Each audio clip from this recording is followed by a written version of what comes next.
OK.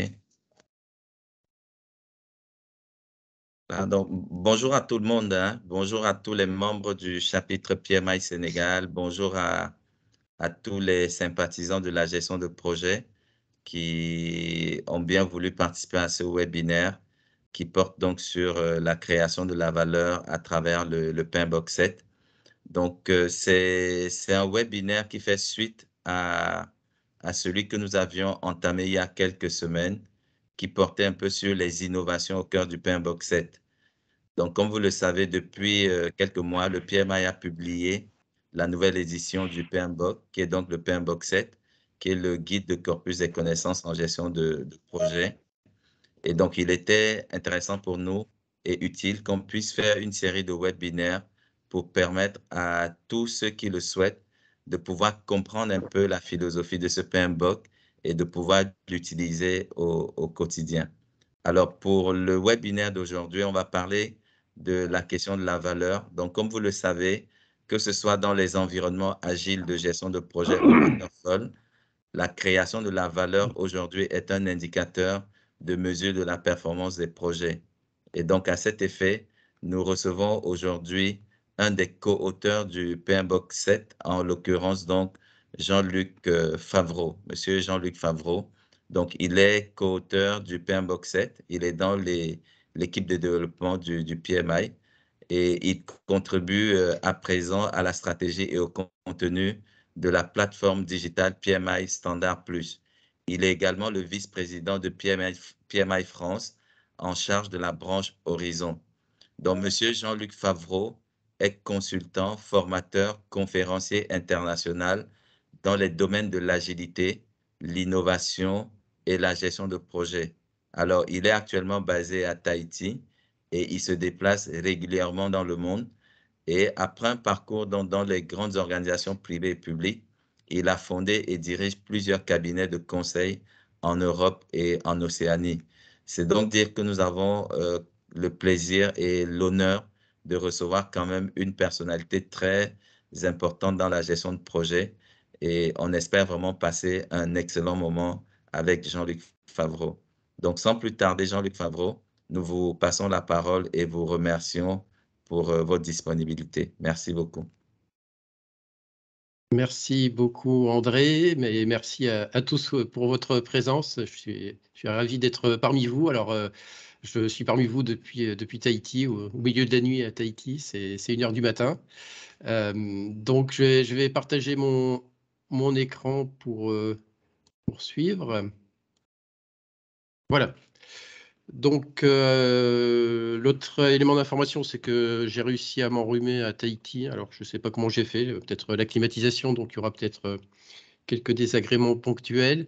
Je vais faire une présentation. Je propose de prendre les questions à la fin.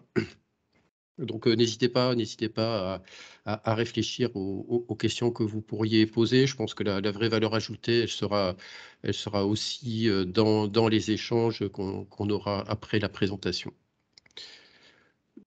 Donc, pour me présenter, donc André a tout dit, je ne vais pas en rajouter, juste dire que je suis quelqu'un qui est absolument pas dogmatique, hein. Donc j'ai tout un background sur la gestion de projet, donc que ce soit traditionnel, ou les approches prédictives, agiles, hybrides.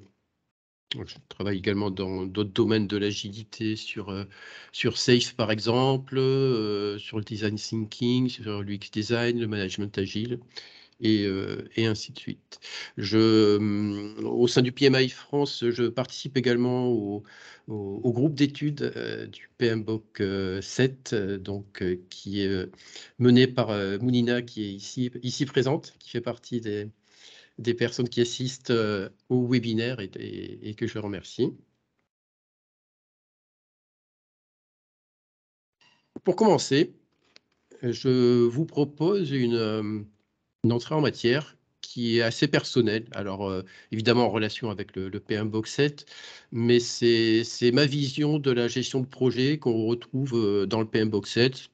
Certains pourront la trouver un peu simple, mais je crois que les choses simples sont plus faciles à exprimer et à comprendre. Pour moi, les projets sont menés premièrement pour créer de la valeur. Donc ça, c'est fondamental. On va en reparler évidemment puisque c'est la thématique.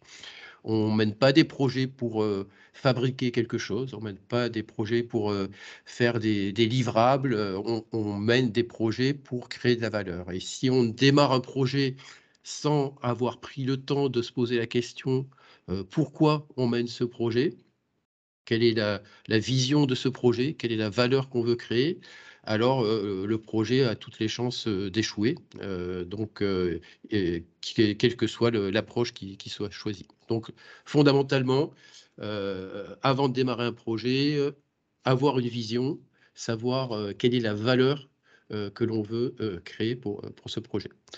Deuxième point, les projets sont menés par des personnes et pour des personnes. Donc on le verra dans les versions précédentes du PMI et je vais faire une digression par rapport à certaines personnes qui sont un peu plus dogmatiques que moi. Comme je vous disais, moi je ne suis pas du tout dogmatique.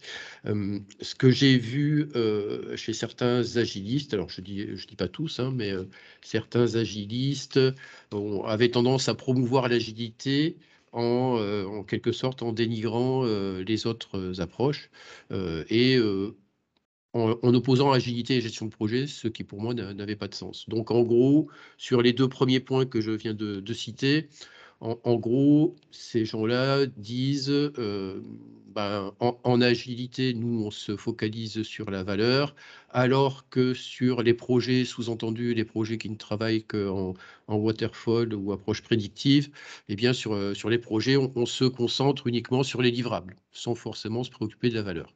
Donc, il fallait sortir de cette caricature et dire, non, un projet quel qu'il soit, un bon chef de projet mène un projet sur lequel il connaît quelle est la valeur escomptée pour ce projet. Le deuxième point, sur la partie personne, de la même façon, les agilistes disaient, nous, on promeut l'épanouissement des individus, l'épanouissement des personnes, des équipes, donc l'aspect humain, là où dans la gestion de projet traditionnelle, on gère des ressources. Alors c'est vrai que dans le PMBOK 6 et les précédents, on avait un domaine de connaissances qui s'appelait gestion des ressources, et dans les ressources, on mettait à la fois les ressources humaines et les ressources matérielles. Donc ce qui peut être un petit peu surprenant ou contrariant si on s'arrête juste à ces mots-là. Bien évidemment, je pense qu'il est d'une certaine évidence que les bons chefs de projet, évidemment, ont bien compris l'importance et la criticité de l'aspect humain dans les projets. Donc, c'était peut-être pas assez explicite dans les versions précédentes. On l'a rendu beaucoup plus explicite dans le PMBOK 7 et on le verra. Voilà pour les deux premiers points. Le troisième point, eh bien, les projets sont menés dans un monde dit VUCA ou VICA en français, hein, un acronyme qui signifie donc qu'on est dans un monde qui est volatile, incertain, complexe et ambigu. Ah oui, les projets, ils sont dans la vraie vie, et dans la vraie vie, on ne peut pas tout prévoir. On peut pas tout prévoir, même si on a des approches prédictives, on va essayer de décrire au mieux tout ce qu'on va faire, on va essayer de planifier de façon détaillée, on va faire des estimations détaillées, mais il y a la seule chose qu'on peut prévoir de façon certaine, c'est que ça ne va pas se passer comme prévu. Donc pourquoi? Parce qu'un projet, encore une fois, il vit dans la vraie vie et on sait que pour nous-mêmes, en tant qu'individus, on ne sait pas ce qu'il adviendra de nous dans un jour, dans une semaine, dans 3 mois, dans 10 ans.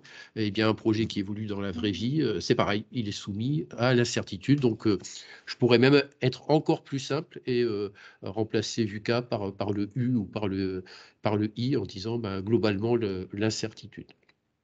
C'est un peu ce que j'ai voulu représenter dans mes images. En bas à gauche, là, on voit une route bien tracée. Donc, on peut avoir un projet dont la première partie est très claire, très bien définie. On a un point à l'horizon, on sait où on va aller. Mais comme on le voit, tout au bout, il y a des montagnes. Donc, on va peut-être affronter des éléments plus ou moins risqués, plus ou moins inconnus. Et si on continue plus haut sur les images, j'aime bien cette image aussi parce que on voit que dans dans la gestion de projet, dans les approches de développement qu'on va pouvoir choisir, il y a toujours plusieurs options. Donc, l'équipe projet va devoir choisir la bonne option, s'adapter aux conditions du terrain, au contexte, et tracer sa propre voie, sa propre route, sa propre trace. D'accord. L'autre image en haut à droite, j'aime bien aussi, dans l'idée aussi que on sait où on va, on a un objectif qui est tout en haut. Le leader du groupe, il n'est pas dans un hélicoptère en train de hurler des ordres à son équipe. Le leader du groupe, il fait partie du groupe, il donne l'exemple.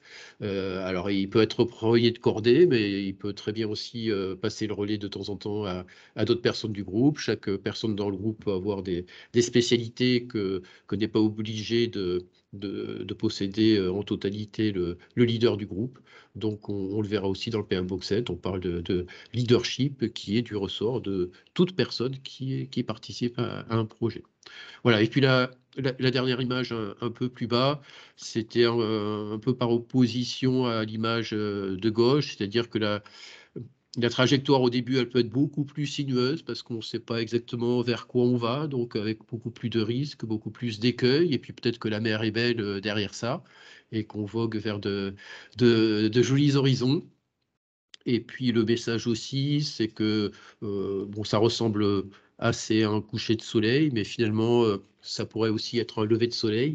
Et le message que je voulais donner sur le dernier point de l'incertitude, c'est que dans un monde VUCA, on a tendance à assimiler l'incertitude à quelque chose de dangereux, de négatif, mais non, l'incertitude, ça peut être aussi de belles opportunités auxquelles on n'avait pas forcément pensé, qui vont se présenter au cours du projet. Voilà, c'était mon introduction en quelques mots sur les projets qui sont menés pour créer de la valeur par des personnes, pour des personnes et dans un monde VUCA. Alors, je voulais aborder la valeur. Eh bien, finalement, je parlais de la valeur de l'exemple. Et finalement, rétrospectivement, je me rends compte que la façon dont on a mené l'élaboration du PMBOK, et enfin, nous, en tant qu'équipe de développement et plus généralement le PMI, eh bien, est tout à fait cohérent avec ce qu'on a écrit dans ce PMBOK, dans ce PMBOK 7. Alors, je vais faire également une précision à ce stade, hein. Ce que je vous propose aujourd'hui, c'est de découvrir ou de redécouvrir pour certains le PM Box 7 avec comme fil conducteur la valeur. Il y a d'autres webinaires très intéressants que vous pouvez regarder si vous voulez aller explorer la valeur dans sa globalité, pas uniquement dans le cadre du PM Box 7. J'avais notamment participé à une série de webinaires organisés par le PMI France. Donc, sur le site internet du PMI France, vous pouvez retrouver une série de webinaires de 2021 qui portaient sur le PM Box 7, et il y a eu plusieurs webinaires focalisés sur la valeur et pas que dans le PM Box 7. Donc, c'est très intéressant et je vous invite à regarder. Et puis, de la même façon, on a également fait des choses avec le groupe d'études du PMI France sur l'ensemble du PM Box 7. On a bien progressé, on est presque au bout. Et notamment, il y avait quelque chose sur la valeur. Donc, je vous invite également à le regarder. Voilà, tout ça pour dire que là, c'est une approche assez personnelle de comment traverser et naviguer dans le PM Box 7 avec comme fil conducteur la valeur. Voilà, ceci étant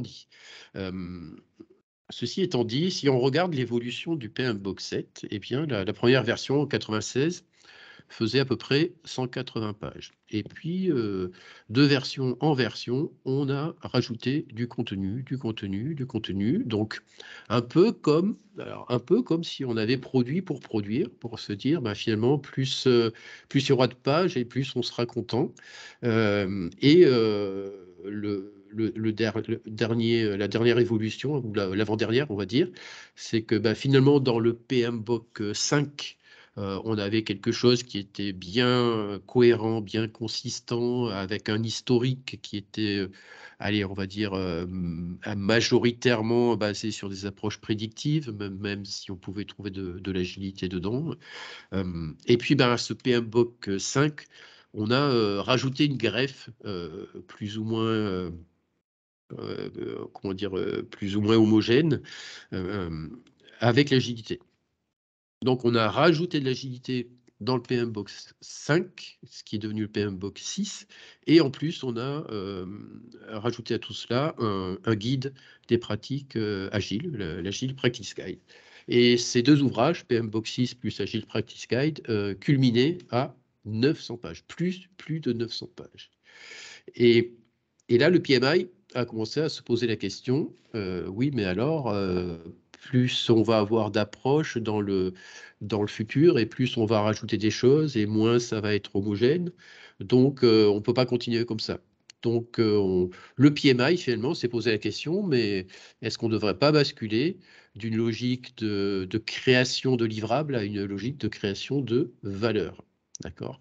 Et pour ça, ils se sont tournés, et c'est ce qu'on voit à droite, hein, vers leurs clients. Ils ont écouté la voix de leurs clients qui leur ont dit ben, les PMBOK, c'est bien, mais alors, 900 pages, c'est quand même lourd, c'est quand même difficile à lire. Difficile à lire. C'est toujours plus consistant.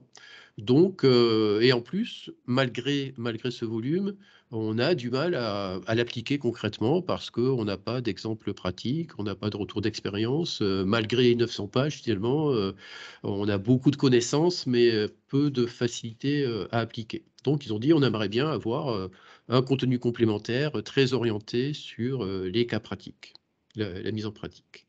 Donc, ce qu'on voit déjà, rien que dans l'idée de naissance de ce PMBOK 7, c'était de dire on est passé d'une logique de livrable toujours plus important à la question, mais quelle est la valeur qu'on crée? Et la valeur qu'on crée, on la crée par rapport à nos clients, par rapport à nos lecteurs. Et finalement, les lecteurs, ils ne sont pas forcément en demande d'un corpus toujours plus grand. Ils sont plutôt en demande de quelque chose de plus facile à lire. Et c'est ce qu'on va voir dans les slides suivants. Voilà, donc le processus d'élaboration, là aussi, on a appliqué nous-mêmes, quelque part, quelque chose qu'on a prôné dans le PMBOK 7, qui était l'esprit d'équipe, d'une part. Donc, vous voyez quelques photos de nos travaux, mais également, un des grands concepts du PMBOK 7, c'est le tailoring, avec une approche qu'on pourrait qualifier de très agile pendant notre processus de développement, hein, d'élaboration, qui est ensuite basculé vers quelque chose qui a semblé être plus en mode prédictif classique sur les dernières phases, hein. Donc, en gros, comment ça s'est passé? On a démarré nos travaux en 2019, on s'est retrouvé à Philadelphie. On a avancé très vite, hein. En gros, on a travaillé sur 5 mois d'août 2019 à janvier 2020. On a été capable de faire une première version qui a fait l'objet de l'exposure draft, c'est-à-dire qu'on a exposé au monde entier notre projet d'ouvrage, de standard en tout cas. Et pour arriver à ça, vous voyez toutes ces itérations au bas, on avait, donc nous étions 12 à rédiger, et on avait 2 équipes au total de 70 personnes qui étaient reviewers, donc qui nous faisaient des feedbacks très fréquents sur ce qu'on produisait au fur et à mesure. Et le feedback le plus important, évidemment, ça a été à l'occasion de cet exposure draft où quiconque dans le monde entier voulait apporter des suggestions, pouvait le faire, adhérent au PMI ou pas adhérent au PMI, c'était pas un prérequis. Et donc, on a reçu plusieurs centaines de personnes ont répondu. Je crois que c'était 500 ou 600 personnes qui ont fait à peu près 5000 remarques qu'on a intégrées. Donc, c'était un travail assez pharaonique, mais qu'on a intégré pour terminer à peu près en avril 2020. Donc, ça, c'était les travaux de notre équipe d'élaboration. Et à la suite de quoi sont arrivés les étapes d'approbation interne au PMI, de passage au comité de standards américain ANSI, puis les traductions dans 10 ou 11 langues complémentaires à l'anglais pour un lancement qui a eu lieu fin 2020. Donc voilà, tout ça pour dire quoi?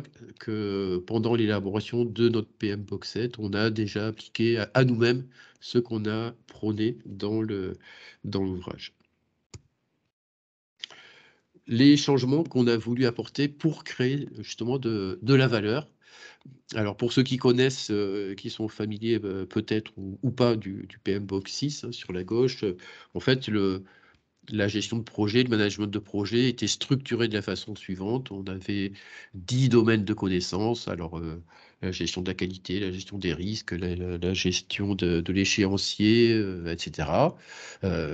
On avait 5 groupes de processus, donc des processus d'initialisation, des processus de planification, organisation, des processus d'exécution, etc. Et en croisant ces 10 domaines de connaissances et 5 groupes de processus, alors il n'y avait pas forcément des intersections homogènes, mais on obtenait 49 processus de management de projet. Donc 49 processus de management de projet, ça veut dire quoi? Ça veut dire que chacun de ces processus était décrit suivant le modèle. Alors pour les anglophones, on parle souvent de l'acronyme ITTO, hein, pour Inputs, Techniques and Tools et Outputs. Donc, comme tout processus, il a des entrées, il a des techniques et des outils pour traiter les entrées qui vont générer des sorties, donc des outputs. Donc, on voit bien quand même que c'est quelque chose qui est consistant, hein, 49 fois, on répète les entrées, les techniques, les outils, les sorties, etc. Et ça avec une impression quelque part comment dire, de deux choses. La première chose, c'est que c'est relativement homogène et j'allais dire plat, au sens, il n'y a rien qui est vraiment saillant. Il y a 49 processus, il n'y en a pas un qui est censé être plus important que l'autre, hein. On nous les propose de cette façon. Et puis la deuxième chose, c'est, alors c'est pas forcément négatif, hein, ce que je vais dire, je suis moi-même ingénieur, mais c'était un peu une vision très ingénieur. C'est-à-dire que la gestion de projet, finalement, c'est pas très compliqué, c'est presque une machine, c'est des processus, on enfourne des inputs dans des processus qui fabriquent des outputs, et l'aspect humain là-dedans, il n'était pas flagrant, même si, comme je disais, les bons chefs de projet maîtrisaient bien l'aspect humain. En tout cas, dans la description du PMBOK Guide 6, c'était pas flagrant, les aspects humains. Et puis le dernier point pour caractériser le PMBOK 6, c'est que c'était quand même très centré sur le rôle du chef de projet. C'était un peu l'encyclopédie en quelque sorte destinée au chef de projet. Alors, si on regarde à droite, à droite, comme vous voyez, pour faire la transition, il y a une flèche qui est barrée. C'est-à-dire, l'idée, c'est quoi? C'est que, à part le fait qu'on a rajouté +1 au numéro de version, on n'est pas parti du PMBOK 6 en se disant on va le simplifier. On est parti d'une feuille blanche. Alors, certes, avec le background qu'on avait chacun, certes, en n'ayant pas l'intention évidemment de jeter à la poubelle des dizaines d'années d'accumulation de connaissances en gestion de projet, qui serions-nous pour dénigrer tout ce qui avait été fait avant, mais on était là pour apporter une autre perspective, une perspective différente à la gestion de projet. Donc on est parti d'une feuille blanche et on a dit, voilà, les projets sont menés pour produire des résultats, pour créer de la valeur. D'accord. Donc, on va le voir, on a décrit un système de création de valeur. On a insisté également sur le fait que chaque projet est unique et l'adaptation, la personnalisation, elle était déjà présente dans les autres versions, hein. Même les 49 processus de management de projet, on écrivait quelque part qu'on n'était pas obligé de les appliquer tous, ou en tout cas de les appliquer. On pouvait ajuster le niveau de granularité, de finesse de chacun des processus en fonction de son projet.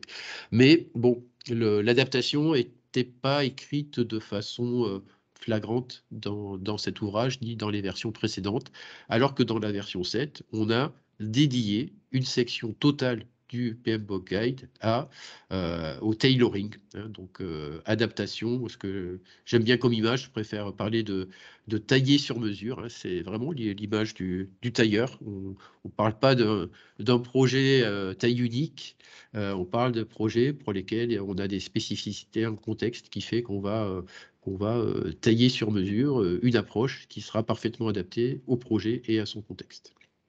Voilà. Et puis là où on avait un standard qui était composé de processus, on est passé à un standard qui est basé sur des principes. D'accord? Parce que finalement, j'ai déjà introduit tout à l'heure, hein, je vous ai dit, les projets sont menés par des personnes pour des personnes.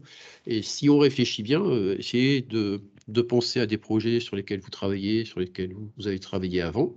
Si on réfléchit bien, les principales causes pour lesquelles les projets échouent ou les principaux facteurs de réussite des projets, bah, bien souvent, bah, ce sont les personnes. Ce sont les personnes qui travaillent sur ces projets, le comportement de ces personnes, hein. C'est un petit peu comme le code de la route, le permis de conduire, hein. C'est pas le code de la route, le permis de conduire qui crée les accidents, c'est la façon dont les personnes déjà passent du temps à l'apprendre, le comprennent et sont capables de l'adapter en conditions réelles.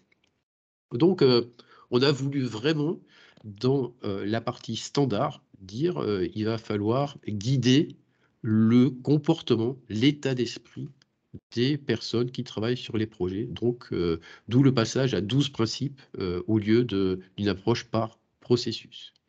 Bon, une fois qu'on a dit ça, ben, il faut bien mener les activités, il faut bien produire. Donc, on a en complément de ces 12 principes 8 domaines de performance. Donc, un domaine de performance, c'est un ensemble d'activités qui sont critiques pour produire de façon efficace des résultats sur les projets.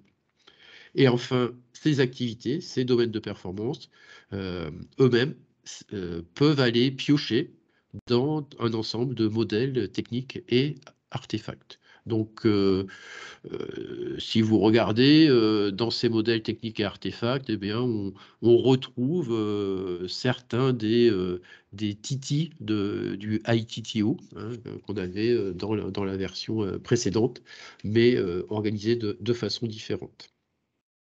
Et le dernier point que je voulais aborder, c'est que l'audience de ce PMBOK 7, là où le PMBOK 6 était vraiment centré sur le chef de projet, là, on s'adresse à toute personne qui prend partie à un projet.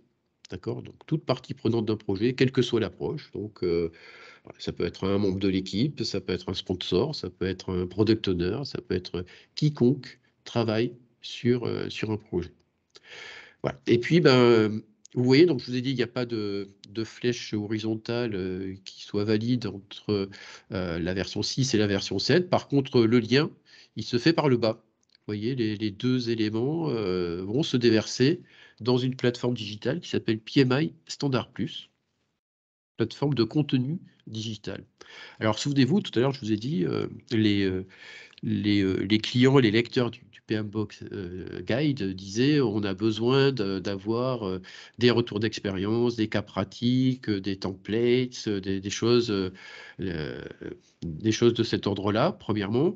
Deuxièmement, dans nos modèles techniques et artefacts, on a décrit les principales, mais on ne prétend pas avoir fait une liste exhaustive.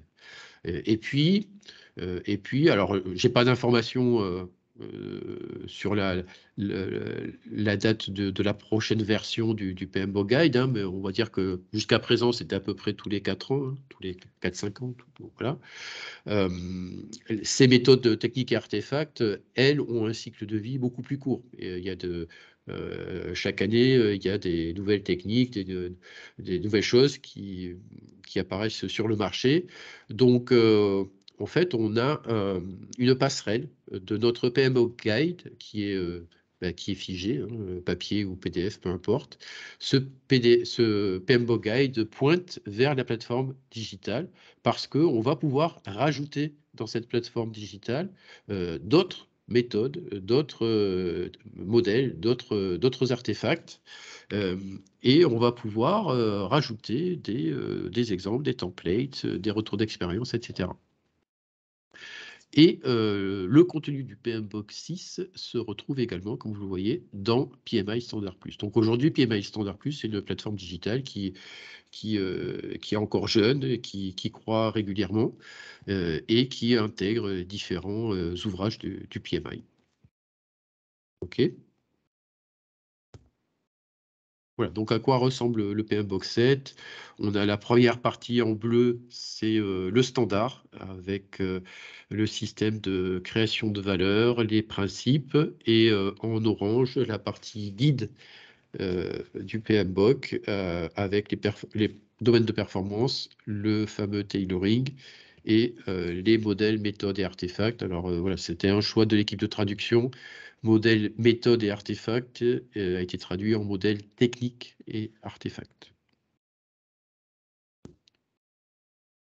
On en vient, j'avais évoqué la valeur qui nous avait guidé dans la création du PMBOK. Donc la définition de la valeur dans le PMBOK 7, c'est l'intérêt, l'importance ou l'utilité d'un élément. Chaque partie prenante a sa propre perception de la valeur. Donc la valeur, c'est pas quelque chose qui est unique. C'est pas forcément quelque chose qui est tangible. Ça peut être quelque chose qui est intangible. Ça peut être différent suivant les parties prenantes. Ça peut même évoluer au cours du temps pour une partie prenante.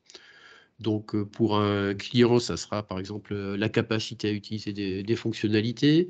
L'organisation, ça sera la valeur métier, potentiellement mesurable à l'aide de métriques. Et puis, on peut avoir très bien un angle de vision qui serait la société. On fait du bien à la société. Donc, voilà, je prends un exemple qui vaut ce qu'il vaut. Hein, on met en place un site de vente sur Internet. Donc, pour le client final, c'est intéressant parce que peut-être qu'il va payer un petit peu moins cher, peut-être qu'il aura beaucoup plus de choix que dans des boutiques physiques, et puis il n'aura pas besoin de se déplacer et d'aller faire des kilomètres et des kilomètres pour trouver le produit qu'il cherche. L'organisation qui met en place ce système, évidemment, elle espère bien tirer des bénéfices de ce site de vente sur Internet, beaucoup plus élevé qu'avec une boutique physique.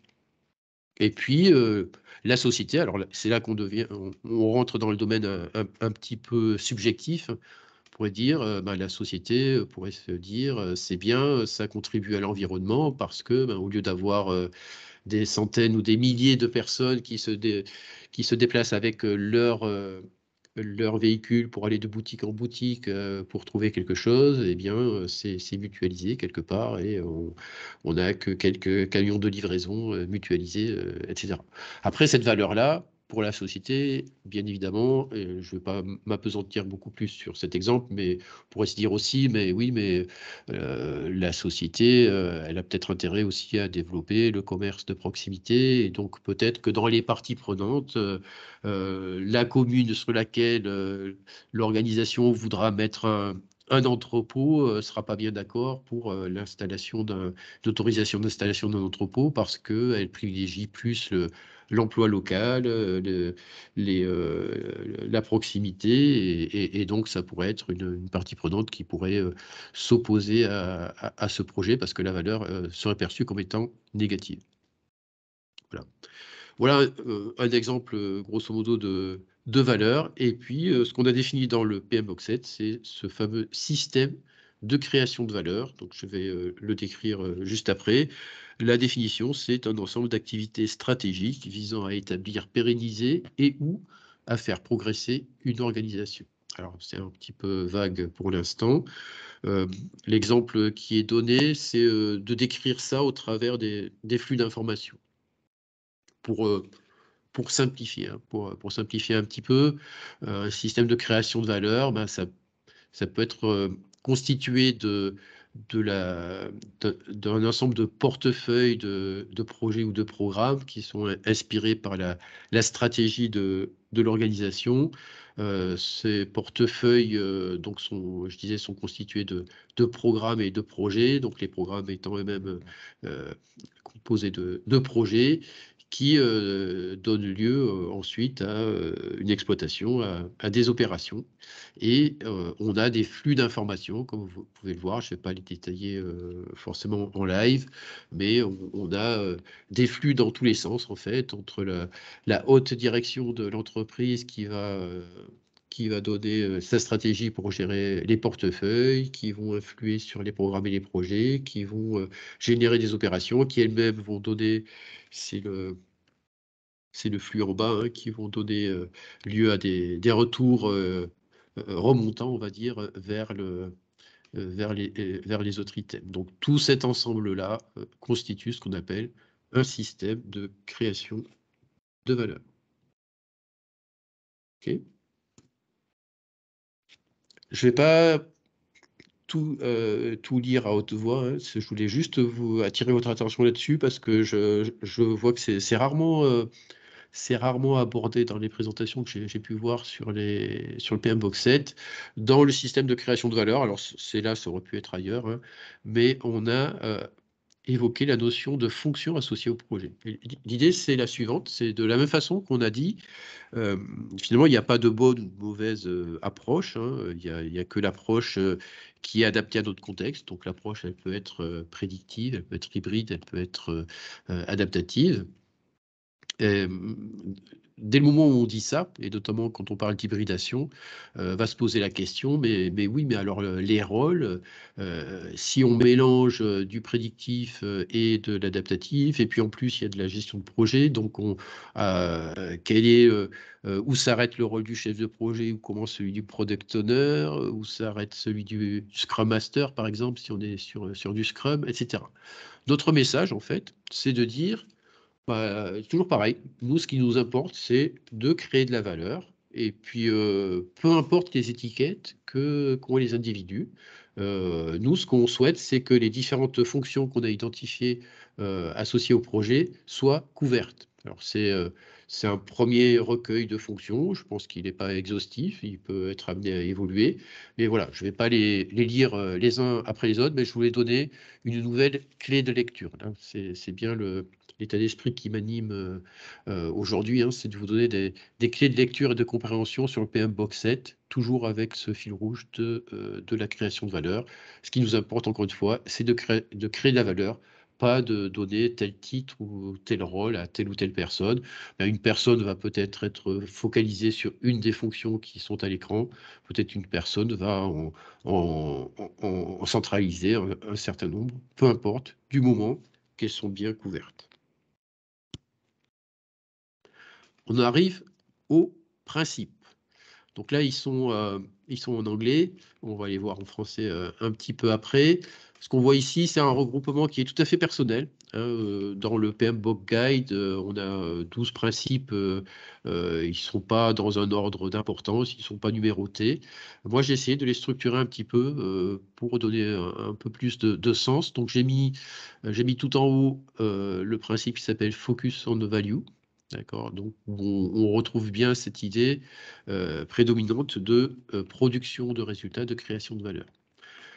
On a un deuxième exemple sur la gauche, et qui, de mon point de vue, rassemble tous les aspects humains. Donc, je vous avais dit, les projets, ils sont menés pour créer de la valeur par des personnes, pour des personnes. Donc là, on a vraiment mis l'emphase sur la partie humaine, puisqu'on parle de parties prenantes. Donc les parties prenantes, je dirais même qu'elles sont à cheval entre la valeur et les gens, hein, puisque c'est principalement pour les stakeholders qu'on crée de la valeur, mais ces stakeholders sont eux-mêmes des individus ou des groupes d'individus dans des organisations, le cas échéant.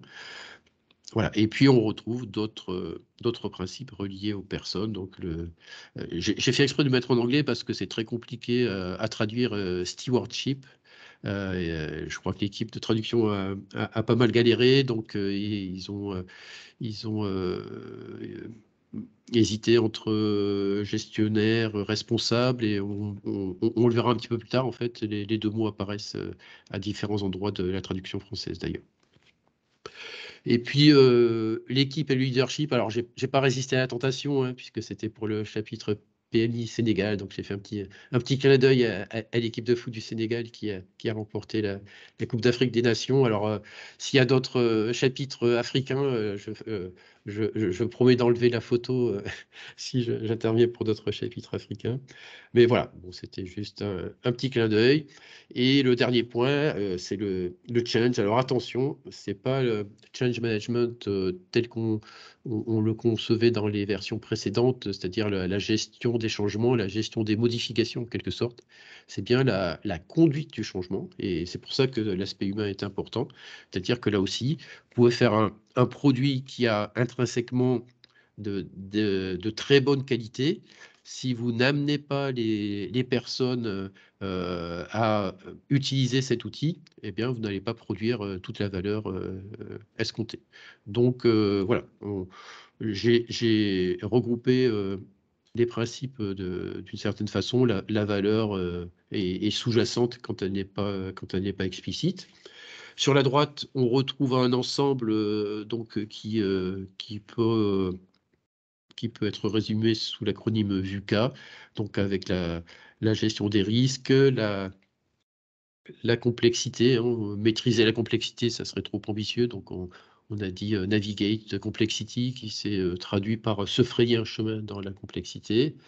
L'approche systémique, et puis l'adaptation, la résilience.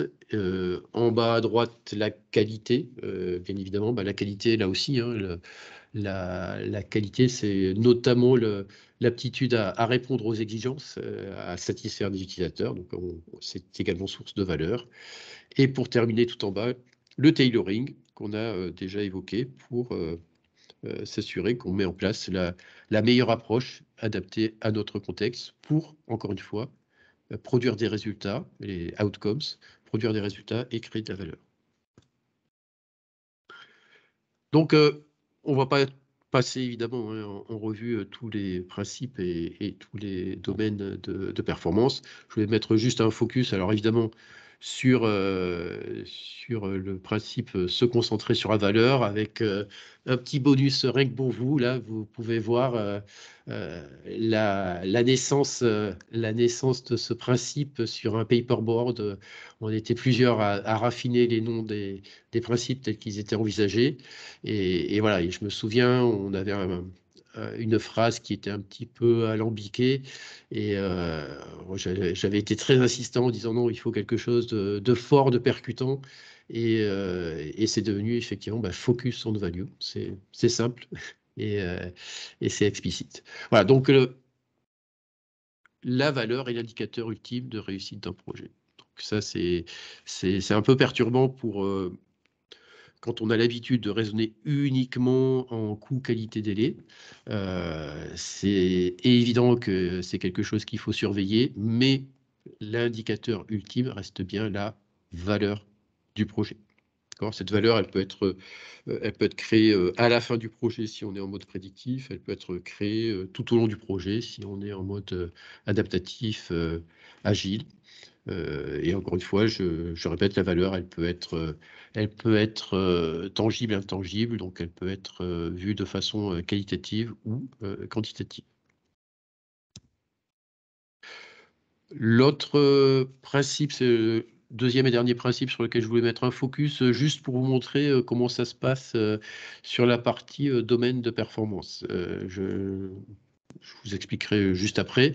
Voilà, les parties prenantes, bien évidemment, elles sont intimement liées à la notion de valeur. Donc, on voit là notamment qui est écrit que l'implication proactive des parties prenantes favorise la création de valeur. On est toujours sur les principes, on est toujours sur l'état d'esprit, sur la façon de... Voilà, ce que une personne qui travaille sur un projet doit avoir à l'esprit en permanence. Attention, faites attention aux parties prenantes, attention, faites en sorte que les parties prenantes aient bien compris leur rôle et qu'elles s'engagent en ayant une bonne compréhension de la vision du projet.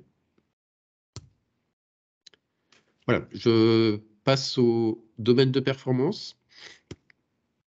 Voilà, vous voyez tout en haut les principes cette fois-ci en français. Hein, donc, ce que je disais dans le corps du document, vous avez stewardship qui était décrit comme être un gestionnaire diligent. Et là, dans ce schéma, c'est être un responsable diligent. Enfin bon, c'est juste pour l'anecdote. Donc, ces principes orientent le comportement des personnes dans leur application des domaines de performance qui sont des groupes d'activités. Alors, vous pourriez me dire, je ne comprends pas, par exemple, les parties prenantes, c'est pour ça que j'ai pris cet exemple-là, les parties prenantes, on les trouve d'une part dans les principes, d'autre part dans les domaines de performance. Donc, est-ce que ça ne fait pas un peu double emploi? Alors, non, parce que les principes, c'est l'état d'esprit, les domaines de performance, c'est les activités qu'on doit mener pour respecter cet état d'esprit. Donc, je vais vous donner de façon concrète ce que ça donne. Donc, si on regarde le domaine de performance des parties prenantes, eh bien là, on vous explique quels sont les résultats que l'on cherche à atteindre. C'est le cartouche qu'on a dans le PMBOK 7 pour chaque domaine de performance. Je ne vais pas le répéter ici, mais dans chaque chapitre, dans chaque partie consacrée à un domaine, on va décrire comment on vérifie que ces résultats sont atteints. Et on va expliquer comment on s'y prend. Donc, vous voyez à gauche, il y a comment analyser, piloter l'engagement des parties prenantes sur la gauche. Et ce domaine de performance va pouvoir aller piocher, comme je vous disais, dans différents modèles, méthodes ou techniques et artefacts. Donc là, ce sont des exemples, ils n'y sont pas tous, hein, mais voilà, pour gérer les parties prenantes, on va avoir des techniques, des modèles de conduite du changement, des techniques de réunion associées aux réunions, et puis des artefacts comme par exemple le cas d'affaires, le business case. Vous voyez la différence entre principe et domaine de performance. On arrive bientôt à la fin. Voilà, on a, comme je vous disais, une section entière dédiée au tailoring. Donc, en gros, comment on fait? On va partir d'un premier choix d'une approche de développement initiale qu'on va confronter à l'organisation, qui a peut-être elle-même comment dire, des règles déjà ou des modèles ou des façons de travailler. Donc, on va s'adapter à l'organisation, à sa culture potentiellement. Et ensuite, on va encore raffiner l'adaptation pour s'ajuster par rapport aux spécificités du projet. Et une fois qu'on a mis en place cette approche qui sera celle du projet, eh bien, on va l'évaluer, l'inspecter et l'adapter au fil du temps et l'améliorer au fil du temps. Voilà, on a bientôt fini avec les modèles techniques et artefacts. Donc, ce sont des exemples que je vous ai mis là. Donc, vous voyez, on retrouve des choses qu'on connaît pour ceux qui sont déjà familiers du PMBOK 6. Hein. On retrouve la charte projet, le registre des risques à gauche. On a des méthodes en bas à droite. Et puis, je l'ai entouré, vous voyez, dans la liste des modèles, eh bien, on a les fameux groupes de processus qu'on avait dans le PMBOK 6. Donc, la relation entre le PMBOK 6 et le PMBOK 7, c'est de dire, dans la panoplie de modèles qu'on vous propose, il existe des groupes de processus tels que on les retrouve dans le PMBOK 6. Mais ce n'est qu'une possibilité parmi beaucoup d'autres. Il n'y a aucune obligation à les utiliser, mais il n'y a aucune interdiction non plus. Vous voyez le lien. Voilà. Et puis, dernier point, je voulais décrite précédemment, c'était cette fameuse plateforme PMI Standard Plus. Donc, elle est gratuite pour tout adhérent au PMI. Ça se présente comme un fil d'actualité que vous avez sur Facebook, sur LinkedIn. Et vous avez là-dedans des cas, des retours d'expérience, des cas pratiques. Vous avez des templates avec différents formats, audio, vidéo, etc. Et vous pouvez filtrer sur plein de choses. Là, vous voyez tout en haut, là, j'ai tapé value. Je retrouve un peu le schéma que je vous ai montré tout à l'heure, qui est interactif sur lequel on peut cliquer pour avoir des détails. Donc, c'est une plateforme qui vit et qui grandit tous les jours. Donc, vous n'allez pas forcément trouver instantanément exactement l'information que vous cherchez à l'instant T, mais ça, voilà, ça s'enrichit régulièrement. Donc, on espère être les plus larges et exhaustifs possibles dans l'avenir. Et j'en ai terminé. Et je vous remercie pour votre attention et j'écoute vos questions si vous en avez. Merci beaucoup, Jean-Luc, pour cette très, très belle présentation. Je pense qu'on a appris énormément. Moi, en tout cas, j'ai appris énormément de choses sur le PMBOK 7 et la philosophie qui la sous-tend, notamment la gestion de projet pour les personnes et par les personnes. Je pense que c'est quelque chose d'extrêmement important. Alors, comme on l'a dit, on va consacrer beaucoup de temps à la discussion. Donc, on va ouvrir les 30 dernières minutes qui nous restent par rapport aux discussions. Donc, la parole est maintenant à l'auditoire. Donc, si vous avez des questions ou même encore des contributions ou des partages d'expériences à faire par rapport à la question de la valeur, comment est-ce que c'est traité dans le PMBOK 7, en tout cas, la parole est à vous. Il suffit juste d'utiliser le bouton lever la main et puis vous pouvez prendre la parole et intervenir. Voilà, merci.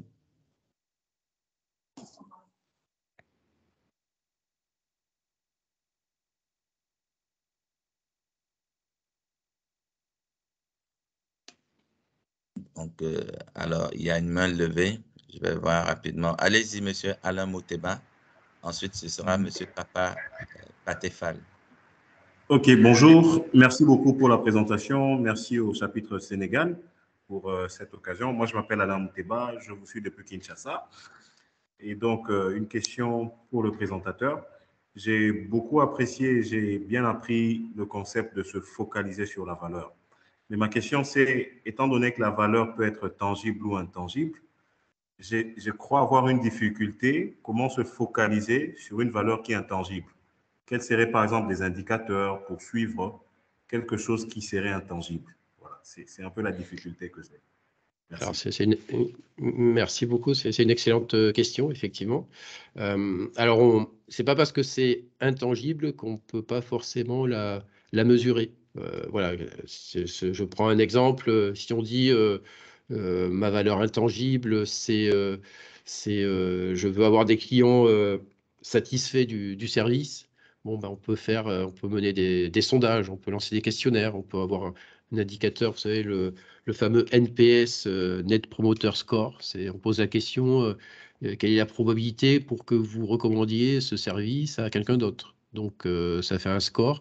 Donc, on peut cerner. Alors, on peut cerner la valeur même quand elle est intangible. Alors, après, l'unité de mesure, il faut faire attention avec ça. Peut-être que ce qu'il faut retenir sur ce qui est intangible, c'est pas forcément la valeur, enfin oui, la valeur ajoutée, elle va pas être forcément dans la mesure à un instant T, mais elle va plutôt être dans l'évolution qu'on va pouvoir constater. Donc il faudrait, si on veut avoir une augmentation de valeur dans un domaine intangible, eh ben, il faudrait, avec un ensemble d'indicateurs, essayer de cerner le niveau où on est avant le début du projet, et puis essayer d'évaluer ça après le projet, et puis plus tard lors de l'exploitation. Donc ça serait ma réponse. Je ne sais pas si ça vous éclaire plus. Merci, ça m'éclaire. Parfait, On avait merci. Papa Paté. Si vous êtes là, vous pouvez intervenir. Oui, bonjour. Merci, Onana. Merci à Jean-Luc. Tout d'abord, je vous remercie pour cette belle présentation. Donc, Merci. moi, je vais plutôt intervenir sur la partie formation, étant dans le domaine de la vente de formation certifiante de manière générale au Sénégal et dans la sous-région. Aujourd'hui, pour un candidat intéressé par la certification PMP, est-ce obligatoire de passer d'abord par le CAPM avant de faire PMP ou bien c'est vraiment deux choses différentes? Alors, Déjà, c'est deux cibles différentes, on va dire, deux niveaux de difficulté différents. Donc, alors, je suis moi-même formateur, donc je parle à ce titre-là. Je n'ai pas d'informations, on va dire, confidentielles. Enfin, si j'en avais, si elles étaient confidentielles, je ne pourrais pas en parler, mais je n'ai pas d'informations de l'intérieur du PMI, en tout cas. Mais ce que moi, j'ai compris du système, c'est que PMP s'adresse à des personnes qui ont déjà plusieurs années et qui sont capables de le prouver, plusieurs années d'expérience en gestion de projet. Donc, de mémoire, je crois que c'est 36 mois de gestion de projet si on a un bac plus 4 et plus si on n'a pas bac plus 4. Donc, il faut faire un dossier de candidature pour expliquer quelle est notre expérience, etc. Dossier qui va être audité par l'UPMI et qui va dire, ben, OK, sous réserve que vous ayez suivi 35 heures de formation à la gestion de projet, vous avez le droit de passer un examen, donc examen qui est de 4 heures ou un peu moins, 3h50 maintenant, je crois, et qui est très intensif. Donc ça, c'est la première cible, c'est les personnes qui ont déjà plusieurs années d'expérience, qui sont chevronnées déjà en gestion de projet, qui veulent faire reconnaître leur expérience.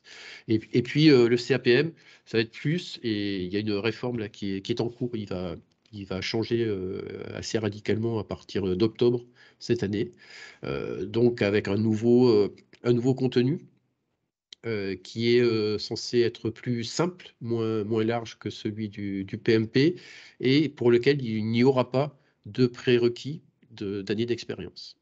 Donc voilà, donc ça c'est la première réponse, c'est le positionnement entre PMP et CAPM. Donc PMP plus pour les personnes expérimentées et plus complexe sur le contenu, CAPM un peu plus simple, on a besoin de 23 heures de formation au lieu de 35, et donc à partir d'octobre en tout cas on n'aura pas besoin d'avoir d'expérience. Et le lien entre les deux, c'est que si vous avez déjà le CAPM et que vous présentez le PMP, de mémoire, je crois que le fait que vous ayez le CAPM vous dispense des 35 heures de formation. Vous êtes censé avoir le bagage suffisant pour vous passer pour être obligé de refaire 35 heures de formation. Voilà. Merci pour cette belle. Merci beaucoup. Merci beaucoup pour la question. Alors, est-ce qu'il y a d'autres personnes qui souhaitent intervenir? On a encore le temps, on a une bonne trentaine de minutes qui sont disponibles. Donc, c'est vraiment l'occasion de pouvoir échanger, discuter. Et j'imagine qu'il y a beaucoup ici qui préparent leur examen de certification PMP. Donc, la question de la valeur est certainement abordée dans les questions de l'examen. Donc, c'est l'occasion de poser vos questions, d'échanger pour clarifier peut-être des choses que vous ne comprenez pas. Moi j'en profite peut-être pour aborder un peu la question de la valeur d'un point de vue économique. Alors, Jean-Luc, nous, en économie, je suis économiste de formation, en fait. La question de la valeur s'est toujours posée en termes de mesure. Alors, la question c'est de savoir comment est-ce qu'on attribue la valeur qu'on associe à un bien. Alors, l'une des premières approches, c'était de dire que la valeur dépend de l'effort que l'on met dans la production du bien. Donc, du coup, les biens qui nécessitaient des inputs assez onéreux en termes de production étaient les biens qui avaient le plus de valeur. Et après, on a cheminé, on s'est reposé des questions, on s'est posé la question, est-ce que cette façon de voir la valeur est véritablement la bonne? Et après, on est allé vers la question de l'utilité. C'est-à-dire quoi? C'est-à-dire qu'un bien, la valeur d'un bien dépend surtout de l'utilité que le end user va lui attribuer. Par exemple, aujourd'hui, en termes imagés, si je suis dans un désert et qu'on me donne un diamant et de l'eau, il est clair que la valeur de l'eau est plus importante dans un désert qu'un diamant. Donc, c'est un peu comme ça que nous, on aborde la question de l'utilité en économie. Donc, la valeur dépend de l'utilité qu'on accorde au bien. Et c'est donc pourquoi nous avons des concepts pour mesurer l'utilité, tels que l'utilité marginale. Nous calculons la dérivée première de la fonction d'utilité du bien par rapport à la variable qui permet donc de pouvoir driver les prétentions de consommation. C'était pour revenir sur la question de la première question tout à l'heure, de la question de la mesure de la valeur. La valeur, elle est vraiment relative. C'est un peu comme les voitures de collection. Si vous donnez une voiture de collection à une personne qui n'a pas une sensibilité par rapport à ce type de bien, ça n'aura aucune valeur pour lui. Et donc, c'est un peu ça la question de la valeur. Et je trouve que le fait de la repositionner au centre de la gestion de projet, je pense que c'est vraiment de nous rappeler à tous la finalité de ce que nous faisons dans un projet.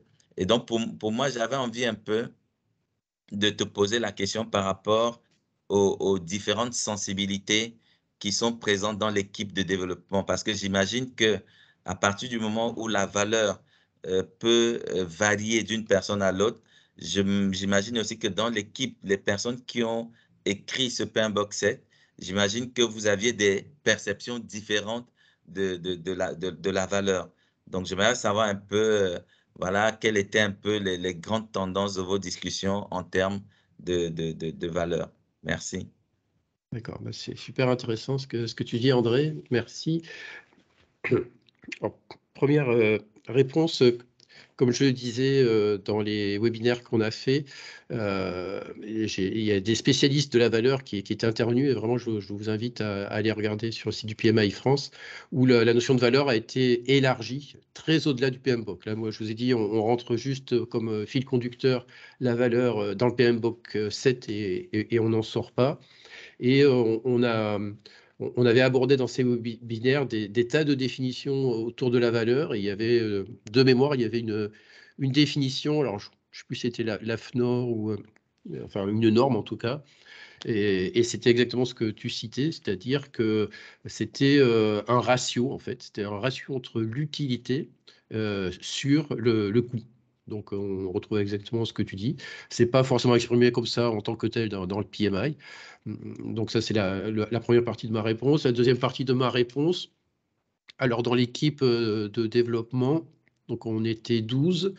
On venait des quatre coins du monde, donc ouais, il y avait une personne de Chine, plusieurs des États-Unis, du Canada, du Venezuela, du Costa Rica, du Danemark, d'Italie, de France métropolitaine, moi j'ai donc à cheval entre la Nouvelle-Calédonie et Tahiti.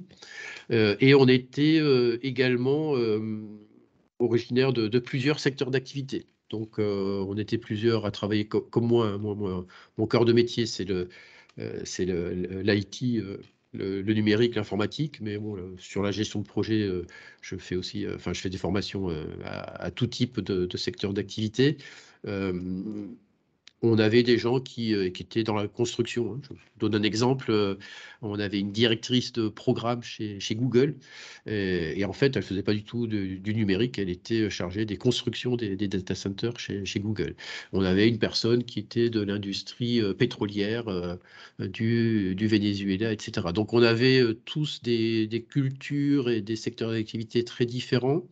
Et ce sur quoi on s'est mis d'accord, en fait, c'est que la valeur, justement, c'était quelque chose qui était subjectif dans le sens où c'était, comment dire, ça dépend effectivement de la partie prenante, ça dépend du point de vue, ça dépend du contexte, ça dépend du temps, hein. Le diamant, une fois qu'on a bu 3 verres d'eau, peut-être qu'il va devenir plus intéressant à regarder qu'avant les 3 premiers verres d'eau. Et voilà, ce que je voulais dire, c'était ça, c'est que on n'avait pas chacun des définitions de valeur à exprimer, puis à essayer d'imposer aux autres. On s'est mis d'accord que de toute façon, chaque partie prenante avait sa propre approche de la valeur et que le chef de projet, il doit être très attentif à satisfaire les parties prenantes qui ont le plus de poids et d'influence sur son projet. D'accord. Merci. Alors, il y a Mamadou Diop. Allez-y, monsieur Mamadou Diop.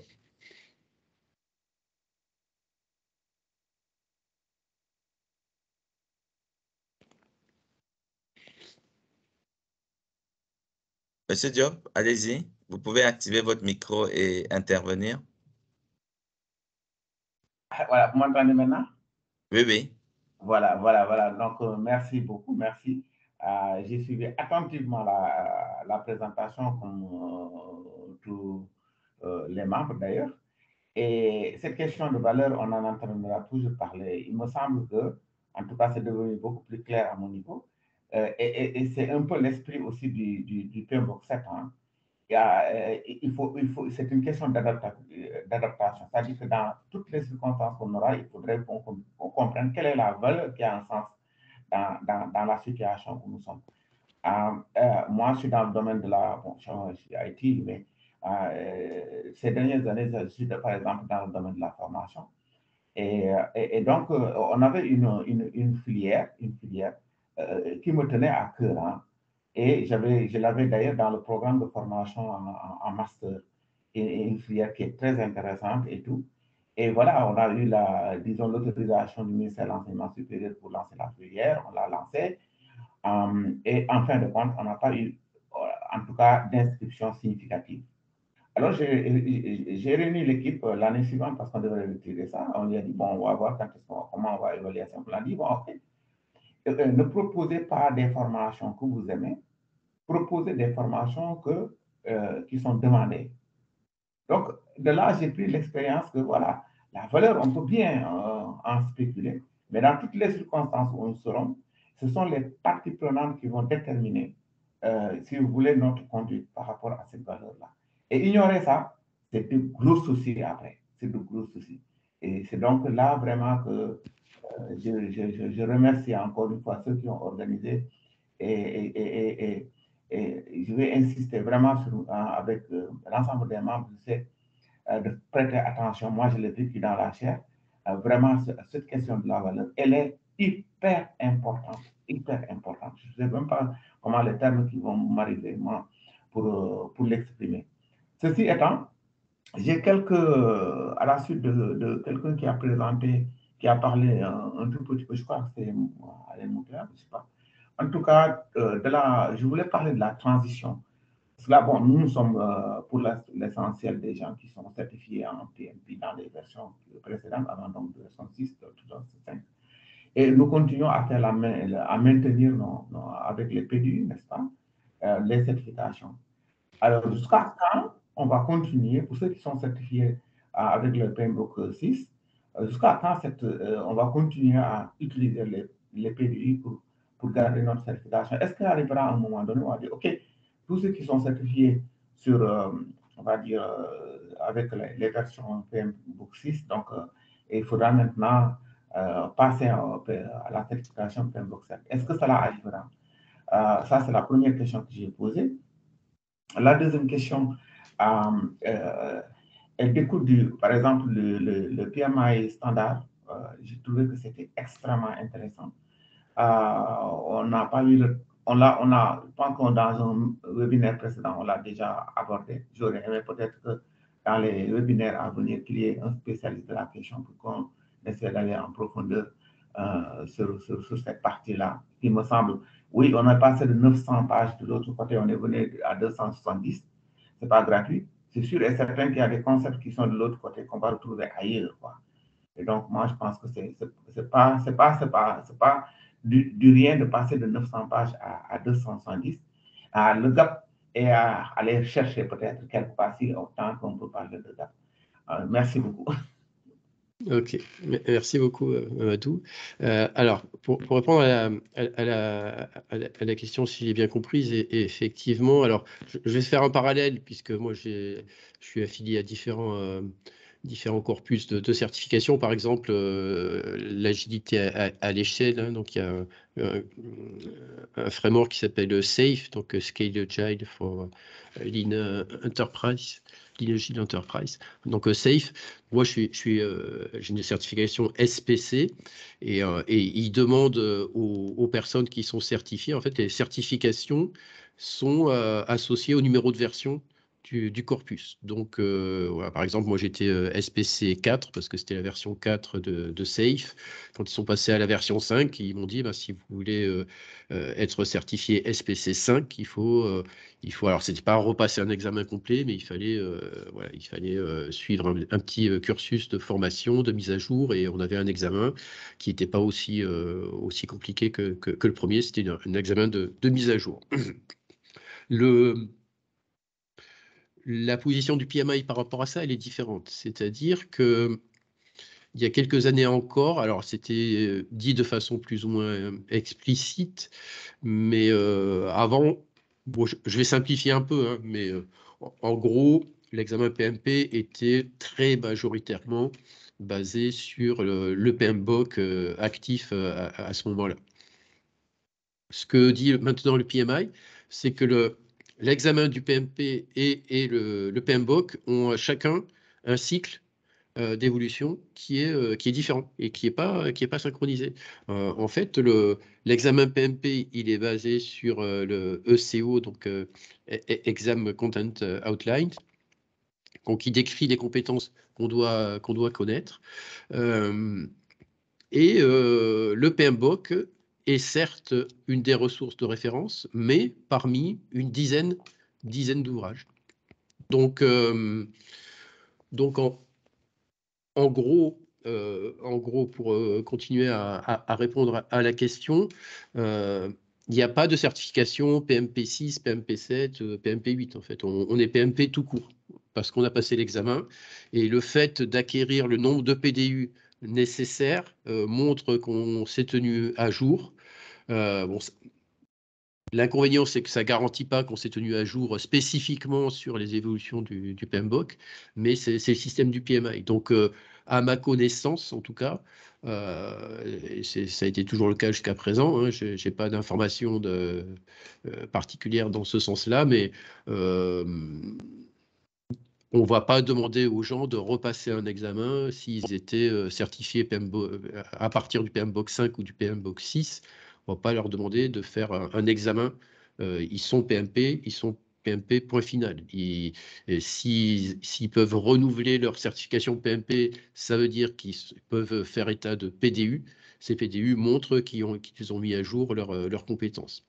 Après, pour aller jusqu'au bout de la réponse, et pour apporter des compléments aussi, le PMI a sorti également plein de... Alors, ils appellent ça, je crois, des micro-certifications. Donc, par exemple, il y a une micro-certification qui porte sur les approches hybrides. Donc, vous pouvez très bien dire, moi, je veux montrer que je suis vraiment à jour sur cette partie-là, et je vais valider le fait que je suis à jour avec ça. Donc, c'est une micro-certification. Vous avez un cursus à suivre sur Internet, hein, c'est du e-learning, et puis un examen pour valider ça.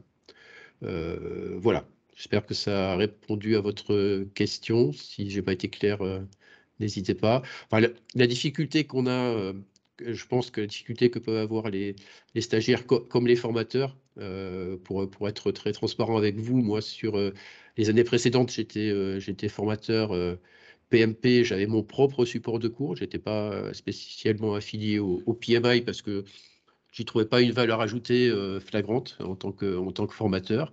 Et puis, l'examen étant basé principalement sur le PMBOK à l'époque, si on suivait bien le PMBOK, on avait la garantie que nos stagiaires seraient prêts. C'était le cas, hein. Tous les gens que j'ai formés ont été certifiés PMP. Là, la change a donné. La donne a changé. La donne a changé. C'est 2h15 du matin, donc vous m'excuserez mes bafouillements. Maintenant qu'on a une douzaine d'ouvrages de référence, parmi lesquels le PMBOK 6 et le PMBOK 7, ça devient un petit peu compliqué de faire son propre support de cours. Donc, moi, je suis passé à l'étape partenaire ATP, donc Authorized Training Partner, formateur habilité à donner les formations PMP, ce qui me permet d'avoir accès au support de formation officiel du PMI. Donc là, c'est le PMI qui fournit le support. Donc, on a la garantie d'être bien aligné avec le contenu de l'examen PMP. Voilà, c'était un petit peu long, mais je pense que ça va peut-être intéresser pas mal de monde parce que c'est des sujets tout à fait légitimes, hein, des questions tout à fait légitimes. Merci beaucoup, Jean-Luc. Peut-être juste pour compléter, effectivement, l'examen n'est pas basé sur le PMBOK 7, mais c'est basé effectivement sur ce que le PMI fait, qu'on appelle le RDS. C'est le Role Delineation Study. C'est-à-dire qu'ils vont mener une enquête auprès des professionnels pour voir quelles sont les évolutions en matière donc de compétences en gestion de projet. Et c'est sur cette base-là qu'ils vont développer le ECO. Moi-même, j'ai eu l'occasion de participer à des ateliers de rédaction des questions PMP. Nous n'utilisons pas le PMBOK. Voilà, on utilise une bibliothèque en ligne avec des ouvrages qui viennent un peu de partout, le leadership et tout. Et on rédige les questions sur la base de ces ouvrages-là. Donc, très peu de questions sont rédigées sur la base du PMBOK.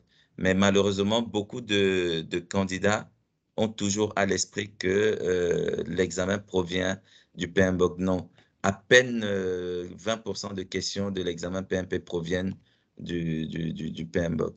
Alors, on va donner la parole à Mounina. Mounina, allez-y. Merci beaucoup, André.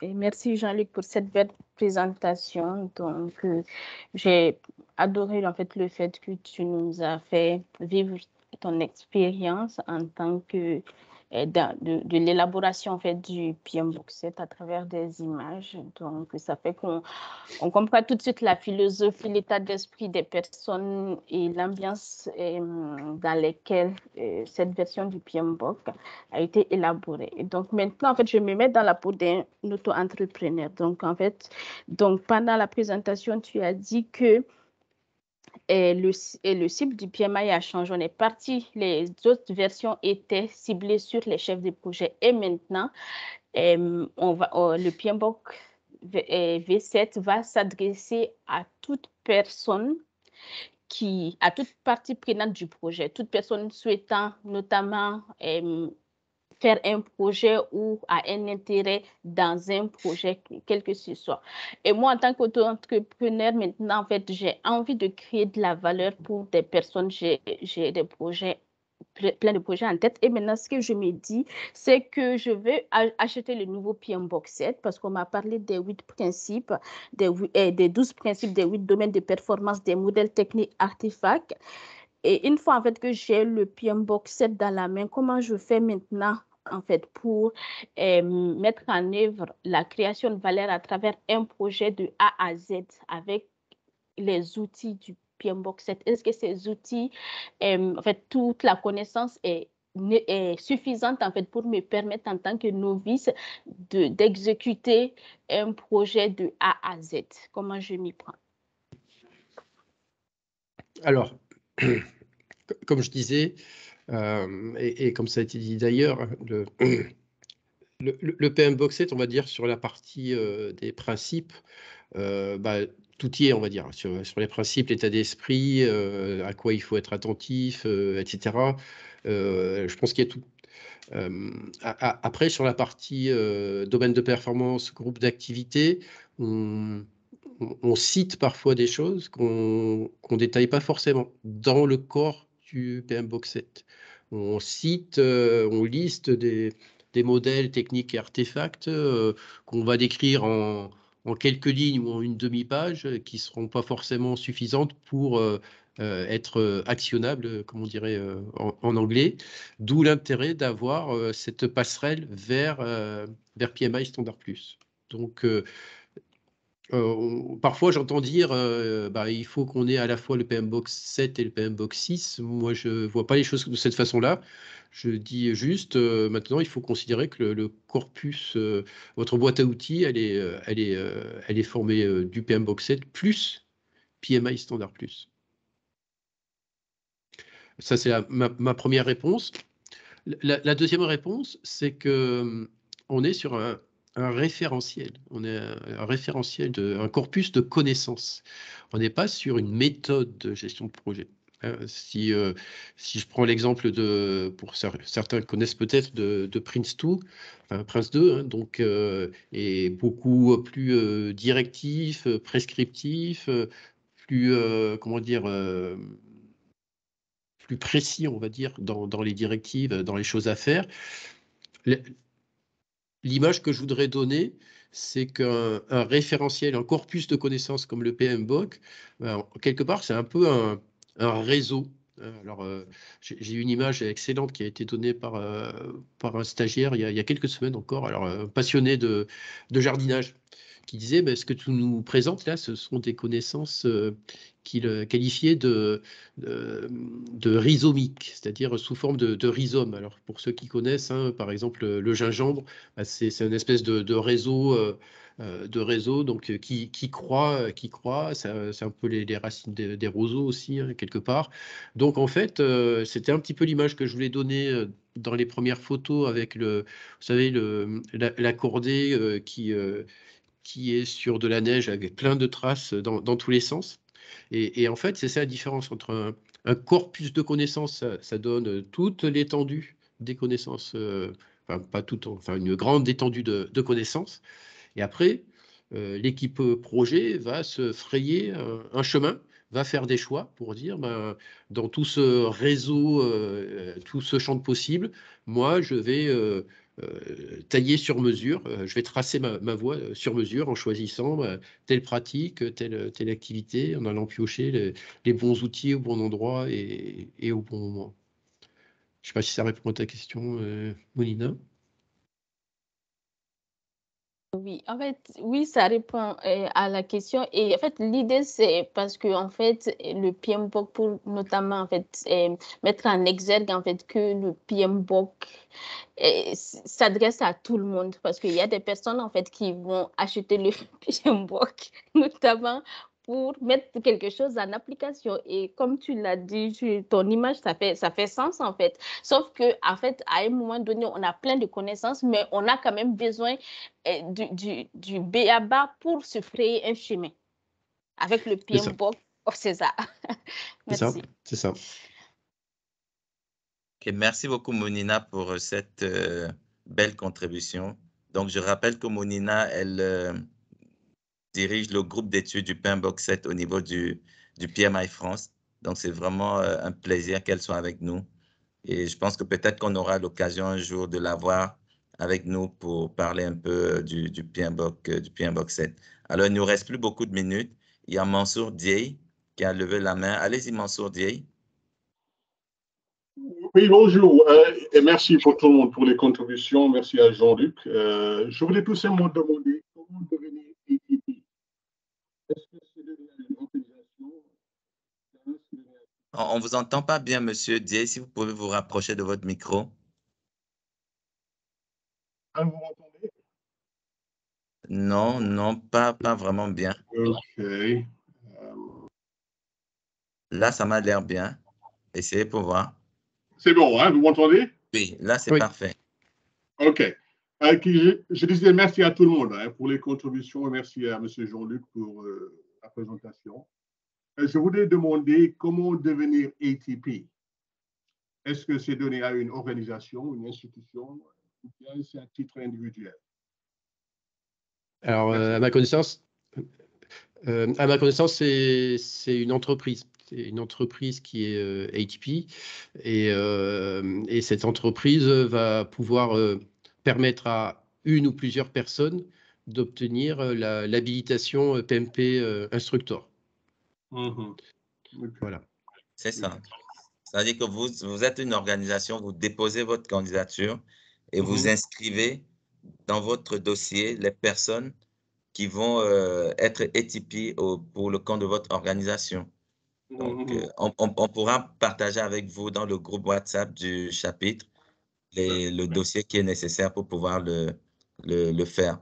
Alors, je voulais juste rappeler que le webinaire donne droit à 1,5 PDU. N'oubliez pas de remplir le formulaire qui est dans la conversation pour pouvoir bénéficier de vos PDU de façon automatique. Alors, Jean-Luc, peut-être on va encore te prendre 5 minutes. Je sais qu'il est très tard chez toi.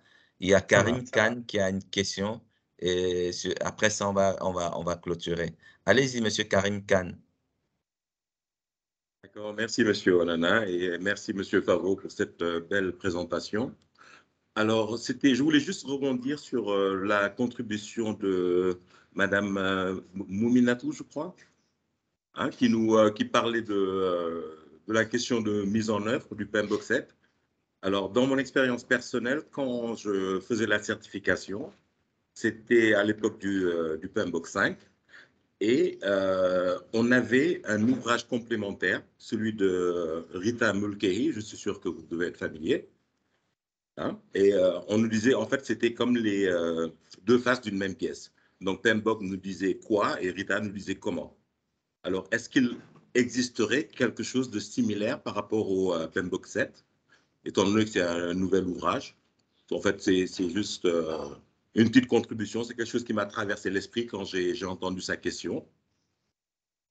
Alors, à ma connaissance, hein, le RITA, on appelle ça le RITA, hein, pour les initiés. Le RITA, alors de ce que j'en sais, c'est un outil qui est vraiment très opérationnel et très utile, enfin, principalement quand même pour passer l'examen. Donc, qui retraverse le contenu de l'examen d'une façon un peu différente pour peut-être le rendre plus agréable et plus facile, ou en tout cas plus technique, enfin, comment dire, très orienté efficacité pour le passage de l'examen. Donc, à ma connaissance, en tout cas, il existe toujours ce RITA. Il évolue au fil du temps, au fil des examens. Et comme je disais, l'examen ne change pas du fait que le PMBOK 7 est là. Le PMBOK 7, alors le PMI était un petit peu plus précis. Ils ont écrit il y a quelques semaines, ou un petit nombre de mois peut-être. Ils ont dit qu'ils commençaient à introduire des questions spécifiques au PMBOK 7, mais très progressivement, très lentement. Donc voilà, je voudrais vraiment insister sur le fait qu'il n'y a pas un examen PMBOK 6 ni un examen PMBOK 7, il y a un examen PMP qui s'appuie sur le CO. Et pour être donc formateur agréé, donc j'ai accès au support officiel du PMI. Quelque part, même si ça ne fait pas référence explicitement au PMBOK 7, il y a plein de choses de l'examen qui sont déjà dans le PMBOK 7, en fait. Hein. Voilà. Donc, dans l'état d'esprit, les questions, c'est beaucoup de mise en situation, en fait. Hein. On ne vous demande pas de réciter par cœur telle ou telle partie de tel ou tel ouvrage. C'est vous êtes mis face à telle situation, qu'est-ce que vous faites, et voilà. Donc moi mon sentiment, c'est que si on se base sur le CO, si on a une formation avec le support officiel du PMI, on est prêt à passer l'assertif.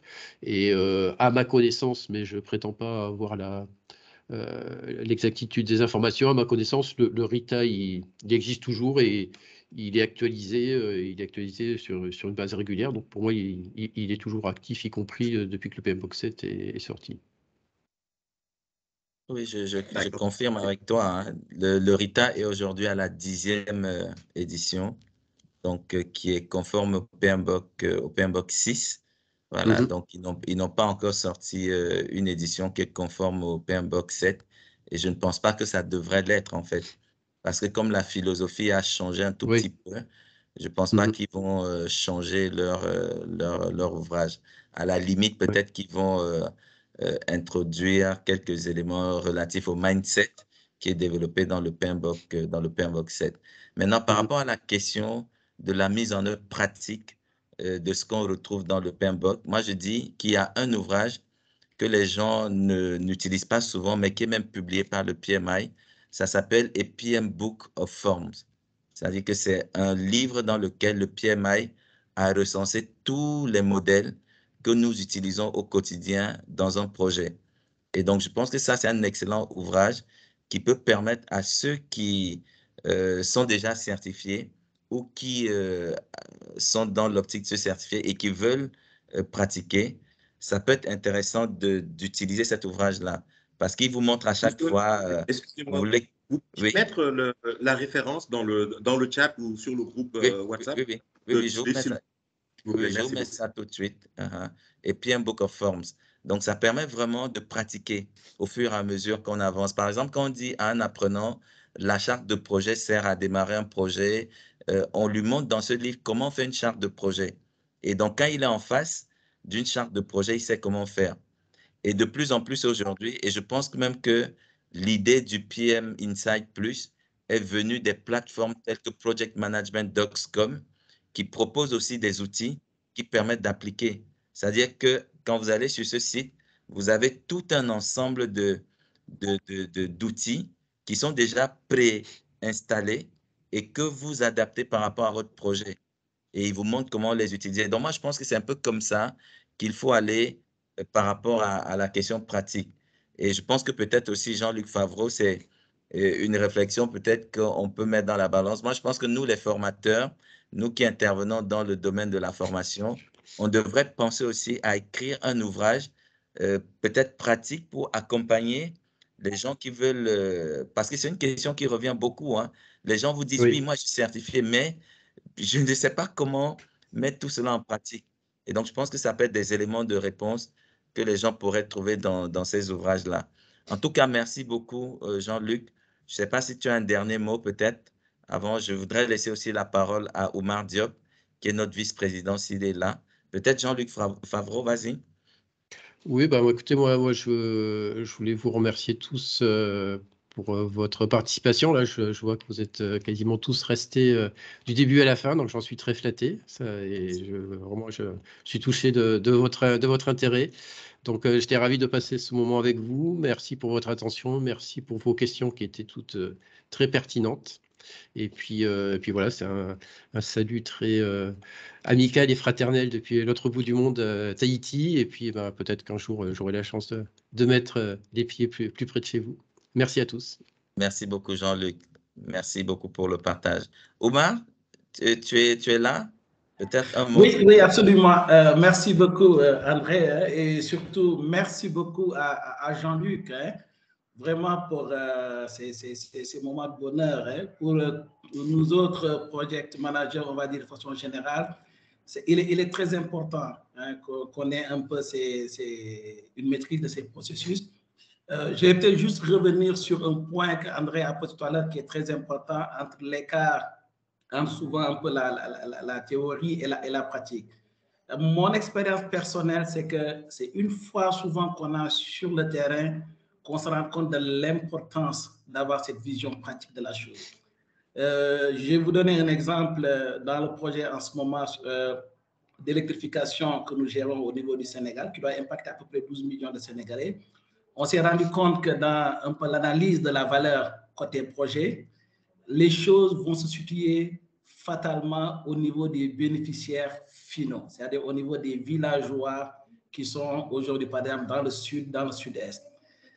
Pourquoi je donne cet exemple? Parce qu'il est apparu, par exemple, sur plusieurs projets d'électrification rurale au Sénégal, que le travail a été fait par les entreprises, le travail a été fait pour l'essentiel par les parties prenantes, mais au dernier moment, les villageois ne se sont pas connectés sur ces réseaux.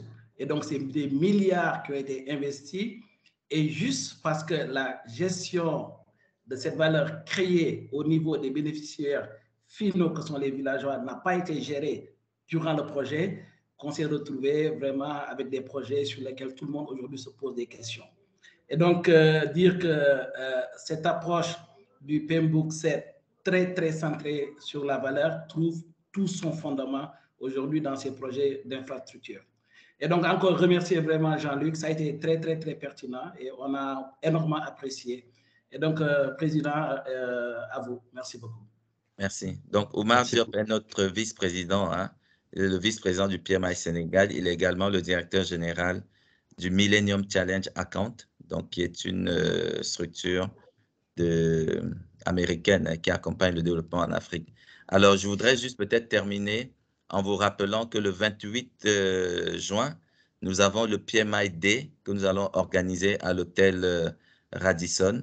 Donc, on va bientôt faire la communication. C'est vraiment une grande journée où nous allons beaucoup parler du PMI pour sensibiliser les gens sur les avantages que le PMI peut vous procurer Et donc, je pense qu'on aura des interventions donc, du staff du PMI depuis Londres, depuis Dubaï, pour pouvoir échanger avec nous sur des problématiques de gestion de projet. Donc, nous comptons aussi faire venir des speakers qui sont au Sénégal pour discuter un peu de l'actualité en gestion de projet. Donc, si vous pouvez marquer ça dans vos agendas, le 28 juin, ce sera dans la matinée, donc on aura le PMI Sénégal Day. En tout cas, merci beaucoup Jean-Luc Favreau. C'était un honneur vraiment de vous avoir en notre compagnie pour échanger sur le PMBOK 7. Et franchement, on est très content du message que vous avez véhiculé. Et voilà. Et en plus, il est très, très tard chez vous. Vous avez quand même pris la peine de partager avec nous. C'est très gentil. En tout cas, on vous souhaite tout le meilleur pour la suite. Voilà. Merci Allez, beaucoup. sur ce bon week-end à tout le monde. Au revoir. Merci. Merci, au revoir. N'oubliez pas de remplir le formulaire. Oui, Oumar Diop, vas-y, tu voulais dire quelque chose? Non, c'est bon, André, c'est bon, c'est parfait. Je n'ai pas d'autres commentaires. C'est parfait. Merci. D'accord, ça marche. Okay. Allez, merci beaucoup. Au revoir, bon week-end. Au revoir, merci. Au revoir, bon week-end. Au revoir. Au revoir, bon week-end. Pas de photo de groupe aujourd'hui? Alors, j'ai oublié comme d'habitude, désolé. Ah là là, je ne sais pas si on peut se rattraper. On va en faire une rapidement.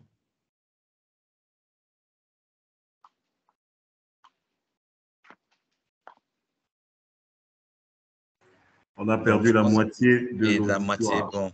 Peut-être on va faire avec, je ne sais pas moi, quelques-uns. On est une vingtaine encore.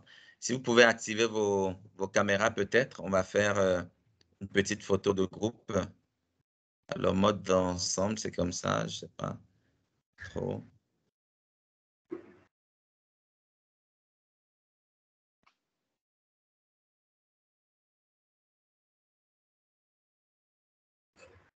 OK. Très bien, on va faire une photo. Et c'est parti. Voilà, merci. Merci beaucoup. Ah, docteur, j'étais en retard. Hein? Merci. Je mettais le maillot du quoi pour la photo. Vous êtes en train de mettre le maillot. OK, j'en fais une deuxième. Juste une seconde. Ouais. Il faut bien sortir l'étoile. Hein? Bien sûr. On va en faire une deuxième. Voilà, c'est parti. Et hop, voilà. Et là, on voit le maillot avec l'étoile. C'est ça, merci. Au revoir, bon week-end. Merci à tous, bon week-end. Au revoir. Au revoir, merci, bon week-end.